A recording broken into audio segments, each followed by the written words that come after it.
Tyson Fury has suggested that his next opponent after Deontay Wilder, assuming he gets past Wilder in this trilogy fight, his next opponent after that might not necessarily be Anthony Joshua, but instead it could be Alexander Usyk, Dylan White, and several other names. I think he talked about Luis Ortiz. Let's have a look here. Andy Ruiz, Joseph Parker as well.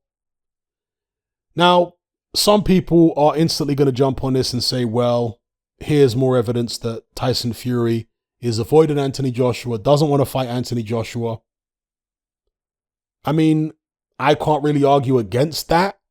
If Tyson Fury doesn't fight AJ next, if he beats Wilder in the trilogy fight, it's going to be hard to defend Fury, particularly if AJ's gunning for the fight, right? But at the same time,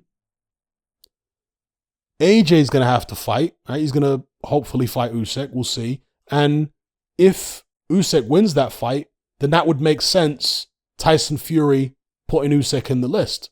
So maybe he's factoring in the possibility that Usyk beats AJ. But then again, if Usyk does beat AJ, there's probably going to be a rematch clause in the contract, sadly. Perhaps that's what's still holding up this AJ Usyk fight, because we haven't had a formal announcement for that yet. Perhaps that's what's holding it up. But, you know, you could then say, well, that's the reason the Gypsy King is talking about Usyk, because maybe he's factoring in the possibility he beats AJ. Let's see if they fight twice or if Usyk can manage to not get a rematch clause in that contract. Then you've got the likes of Andy Ruiz, Joseph Parker. I mean, Joseph Parker always acted like he would never fight Tyson Fury. So I'm not sure about that. Luis Ortiz, I mean, I don't want to see Tyson Fury fight Luis Ortiz.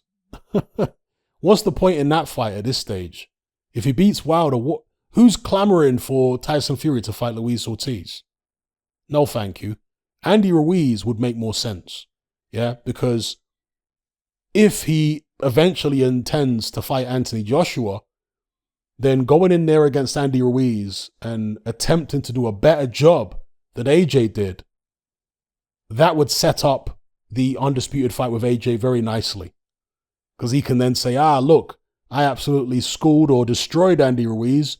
You were running around the ring terrified of him.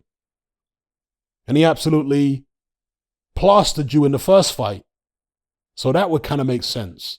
And in terms of why Tyson Fury would do that rather than go straight in to the undisputed fight with AJ, well, you don't know how tough the Deontay Wilder fight's going to be, to be fair.